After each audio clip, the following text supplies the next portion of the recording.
नमस्कार, स्वागत है आप सभी का राजीव टाइम्स में। मैं हूं आपके साथ आकांक्षा पिवाला। ये रुक करते हैं इंदौर शहर की तमाम बड़ी खबरों की ओर। गुरुवार देर रात 2:30 बजे तक शहर में पेंच वर्क निरीक्षण बाद आज शुक्रवार सुबह 6:30 बजे से आयुक्त यादव ने सफाई व्यवस्था देखी। आयुक्त यादव ने जोन 3 में शांति पथ पर सफाई संतोषजनक नहीं होने पर सीएसआई को फटकार लगाते हुए सफाई व्यवस्था में सुधार करने के निर्देश दिए। इसके साथ ही वे अन्य स्थानों पर भी निरीक्षण करते हुए पहुंचे और क्षेत्रीय लोगों से चर्चा की। इस दौरान उन्होंने कार्यपालन मंत्री नर्मदा संजीव श्रीवास्तव को विराटनगर में पानी की समस्या के समाधान के लिए निर्देश दिए। मॉर्निंग का जो डेली हमारा विजिट होती है, बेसिकली प्रयास हमारा रहता है कि सफाई के साथ साथ बाकी चीज़ें भी हमारी कवरेज में हो जाए। जैसे जल प्रदाय का है, पानी प्लस ड्रेनेज का हमारा काम हो गया, वो बाकी की चीज़ें होती है तो कॉमन हो रहा है।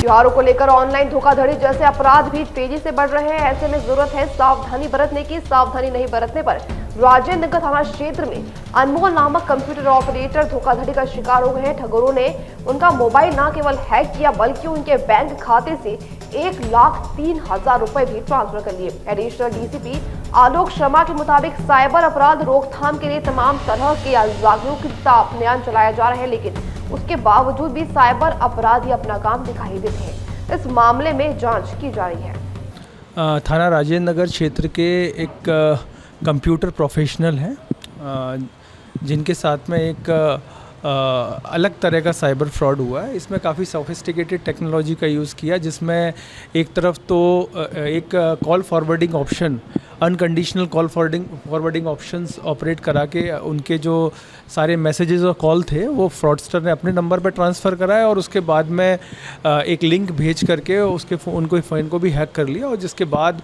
उनके अकाउंट से अनधिकृत रूप से 1,03,000 से अधिक रुपए की जो राशि है उसको साइबर फ्रॉड के ज़रिए जो है अपने अकाउंट में ट्रांसफ़र कराया।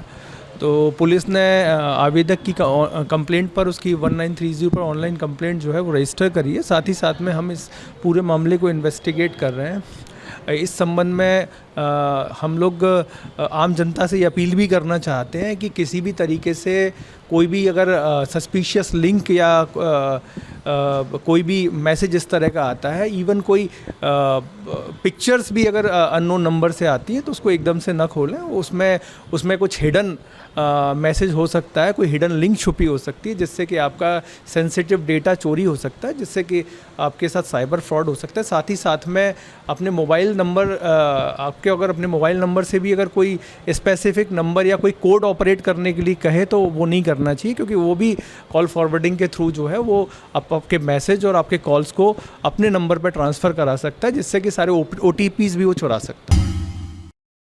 आज का दिन इंदौर शहर के लिए बहुत ही खास रहा। आज पहली बार शहर में मेट्रो का आगमन हुआ है। जी हां, आज मेट्रो प्रोजेक्ट से जुड़े अधिकारियों की मौजूदगी में गांधीनगर से रेडिसन होटल तक मेट्रो का ट्रायल रन किया गया। इस दौरान मेट्रो ने करीब 16 स्टेशन कवर किए। साथ ही अधिकारियों ने पूरे रूट और स्टेशन बिल्डिंग का अवलोकन भी किया। यात्री सुरक्षा और सुविधाओं को भी बारीकी से देखा गया। तकरीबन 17 किलोमीटर के हिस्से में हुआ मेट्रो का ट्रायल रन पूरी तरह से सफल रहा। वहीं विजयनगर जैसे व्यस्त इलाके से होकर जब मेट्रो गुजरी तो लोगों ने भी बेहद खुशी जताई है। कलेक्टर शिवम वर्मा की माने तो मेट्रो प्रोजेक्ट से जुड़े सभी कामों को बेहद गंभीरता से लेते हुए तय समय सीमा के भीतर पूरा कराने का प्रयास किया जा रहा है। उम्मीद है कि इस साल के अंत तक गांधीनगर से रेडिसन होटल के बीच मेट्रो का संचालन शुरू हो जाएगा। देखिए, मेट्रो से जो हमारा पब्लिक ट्रांसपोर्ट सिस्टम बहुत ही मजबूत हो जाएगा और रेडिसन तक जो ट्रायल हो रहे हैं बिल्कुल ही मेट्रो इसमें काम कर रहा है। और माननीय मुख्यमंत्री जी ने जो पिछला जो चरण था उसमें भी उसका लोकार्पण किया था, उसके बाद लोगों को सुविधा मिली थी। आने वाले समय भी माननीय मुख्यमंत्री जी के निर्देशानुसार जो पब्लिक ट्रांसपोर्ट को बेहतर कर रहे हैं, CMRS के ट्रायल के बाद इसको जब नागरिकों के लिए ओपन किया जाएगा तो निश्चित ही इससे सभी इंदौर के नागरिकों को लाभ होगा और हम सभी लोग इस पब्लिक ट्रांसपोर्ट का लाभ ले सकते हैं। दीपावली की तिथि को लेकर लोगों के बीच असमंजस की स्थिति बनी हुई है। कहीं 20 अक्टूबर तो कहीं 21 अक्टूबर को दिवाली मनाने की चर्चा चल रही है, लेकिन अब इंदौर के प्रमुख विद्वानों ने इस भ्रम को दूर कर दिया है। इसे लेकर शहर के प्रमुख धर्माचार्यों और विद्वानों की एक विशेष बैठक की गई है, जिसमें पंचांग गणना और धर्मशास्त्रीय नियमों के आधार पर विस्तार से विचार विमर्श किया गया है। बैठक में यह निर्णय लिया गया है कि इस वर्ष दीपावली का त्योहार 20 अक्टूबर सोमवार को ही मनाया जाएगा। विद्वानों के अनुसार पूर्ण प्रदोष काल व्यापिनी अमावस्या तिथि 20 अक्टूबर को ही प्राप्त हो रही है, जो लक्ष्मी पूजन के लिए सबसे उपयुक्त मानी जाती है।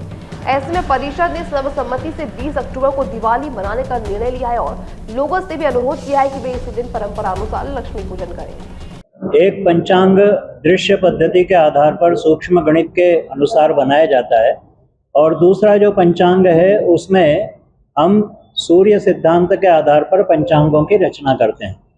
ये दोनों ही पंचांग और इनके पंचांगकर्ता देश के उद्भट विद्वान लोग होते हैं और वो पंचांग अपनी पूरी गणना के अनुसार शास्त्र सम्मत ढंग से बनाते हैं। इसके अनुसार हमारे यहाँ पर जो दीपावली पर्व है वो 20 और 21 दो तिथियों में आ रहा है। 21 तारीख को दिवाली क्यों मनाना चाहिए, उसके पीछे कुछ 3-4 कारण हैं।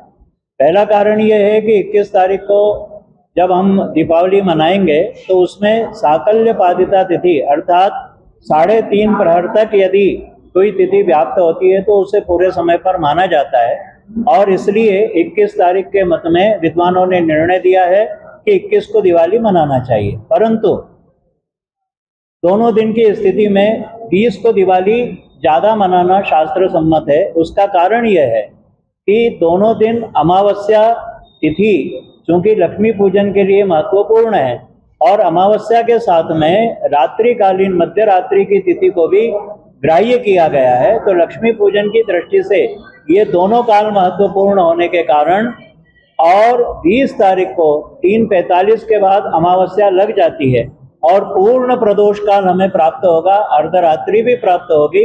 इस दृष्टि से 20 तारीख का निर्णय यहाँ पर सर्वसम्मति से शास्त्रोचित ढंग से यहाँ पर लिया गया है और सभी लोग 20 तारीख को बड़े प्रेम से और आनंद और हर्षोल्लास के साथ दीप पर्व मनाएं। आप सभी को अग्रिम शुभकामनाएं।